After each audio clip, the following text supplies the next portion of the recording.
بسم اللہ الرحمن الرحیم۔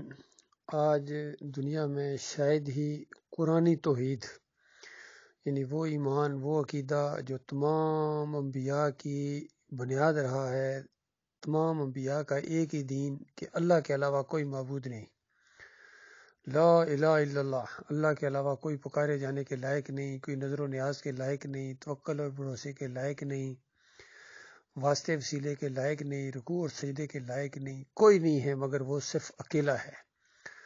تو اس عقیدے کا جو انکار کیا ہے یا اس کے مقابلے میں یہ عقیدے گڑھے گئے ہیں، کوئی یا علی مدد کہتا ہے، کوئی یا رسول مدد کہتا ہے، کوئی یا عیسیٰ ابن مریم کو مدد کے لیے پکارتا ہے، کوئی عزیر علیہ السلام کو، مشرکین مکہ لات منات حبل کو پکارتے تھے، ابراہیم علیہ السلام کو پکارتے تھے۔ ہر طرف یہ پکاریں جو ہیں یہ غیر اللہ کی، یہ بالکل شرک ہے اور اللہ کے دین کا مذاق ہے، کلمے کا انکار ہے، بلکہ کلمے کے ساتھ غداری ہے۔ تو جہاں رافضیوں کی یہ بدعقیدگی ہے، انہوں نے پوری تاریخ کو بدلی کر دیا، پورے عقائد کو بدلی کر دیا، دین اسلام کے مزاج کو بدلی کر دیا، صلاۃ کو بدلی کر دیا، سلام کو بدلی کیا، صحابہ کی ترتیب کو بدلی کر دیا، انہوں نے مسخ کے رکھ دی ساری تاریخ انہوں نے۔ لیکن یہ ایک ویڈیو آج ایک کسی یہ رافضی کا سامنے آیا ہے کہ یہ بات بالکل وہ سچی کہہ گیا ہے، یہ ذرا اپنے کانوں سے سنیے۔ قرآن پڑھانے کے پیسے نہیں لے سکتے، جو اس وقت بہت بڑا کاروبار ہے، آن لائن کاروبار بھی ہے اور آف لائن کاروبار بھی ہے۔ قرآن پڑھانے کے پیسے لینا نہیں لے سکتے آپ، یہ واجبات میں سے ہے۔ تبلیغ کے پیسے نہیں لے سکتے، جو کہ تبلیغ علماء کے فرائض میں سے ہے۔ فریضے کے اوپر پیسہ نہیں لے سکتے۔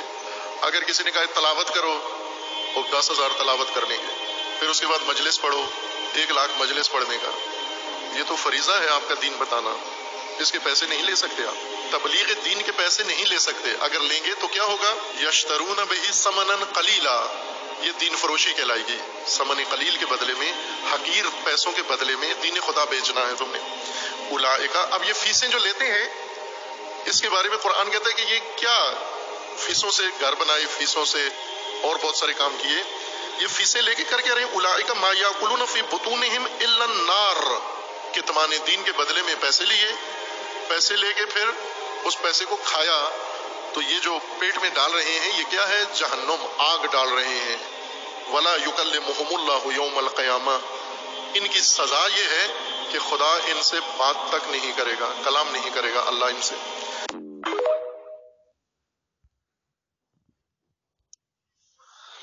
بالکل سچی بات کر گیا ہے، اور ہے یہ بہت بڑا قذاب، مولوی ہے، بدعقیدہ ہے، رافضی ہے، لیکن یہ بات بالکل سچی کر گیا ہے۔ بالکل اسی طرح جس طرح ابو ہریرہ رضی اللہ تعالیٰ عنہ کو شیطان نے یہ بات بتائی کہ جو بھی آیت الکرسی پڑھ کے سوتا ہے میرا اس کے اوپر زور نہیں چلتا ہے۔ بعد میں انہوں نے نبی علیہ السلام سے اس کا ذکر کیا تو نبی علیہ السلام نے کہا کہ ہے وہ بہت بڑا جھوٹا، فریب کار، قذاب، لیکن یہ بات تمہیں سچی بتا گیا ہے۔ تو اس سے یہ ایک اصول نکلا کہ بڑے سے بڑا شیطان بھی سچی بات کر سکتا ہے۔ تو ویسے بھی دیکھیے، خالی ریت کا پلستر کبھی نہیں ہوتا ہے جب تک ساتھ سیمنٹ نہ ملایا جائے، خالی ریت کا پلستر نہیں ہو سکتا ہے۔ اسی لیے خالص جھوٹ نہیں چل سکتا ہے جب تک بیچ میں سچائی نہ ملائی جائے۔ تو سچائی اور جھوٹ کو ملا کے یہ لوگ جو پیش کرتے ہیں یہ بہت بڑے فریبکار لوگ ہیں۔ بہرحال یہ اجرت، دین کے اوپر اجرت، یہ بالکل ناجائز ہے، حرام ہے۔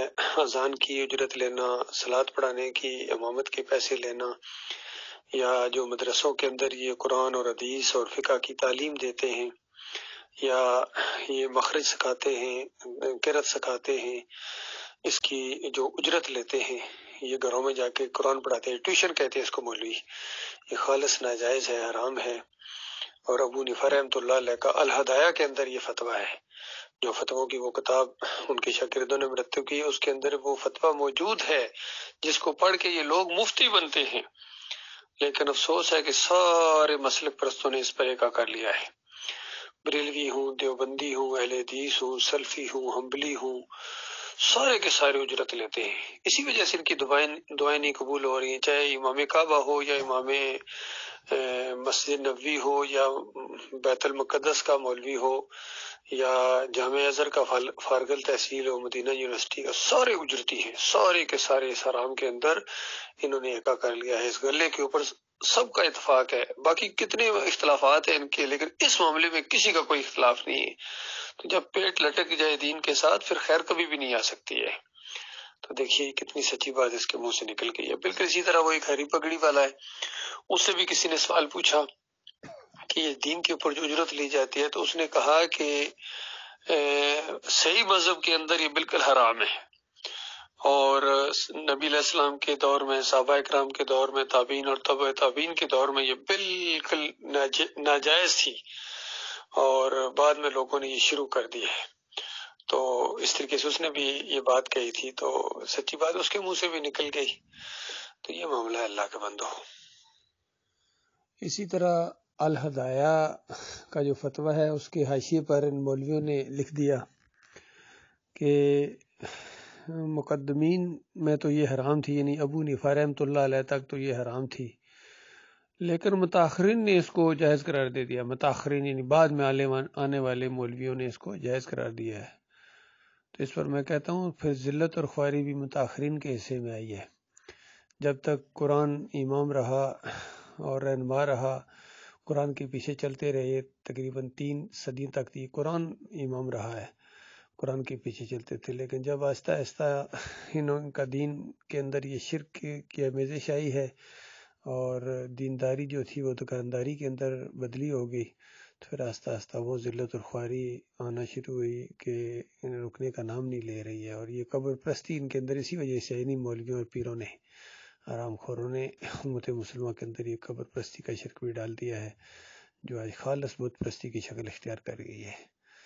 اللہ تعالیٰ ان کو سمجھ دے، ہدایت دے اللہ تعالیٰ. اور جن کو یہ بات سمجھ آ گئی ہے ان کا یہ فریضہ ہے کہ اب یہ بغیر کسی لالچ کے، بغیر کسی معاوضے کے اللہ کے دین کی دعوت کو اٹھائیں اور کلمے کی دعوت دے. پہلے ان کا اب نماز، روزہ، حج اور زکوٰۃ ان کے اوپر نہیں ہے، اب ان کے اوپر جو ہے صرف ایک جہنم کی آگ ہے جو واجب ہے، فرض ہے، لازم ہے اگر انہوں نے توبہ نہ کی.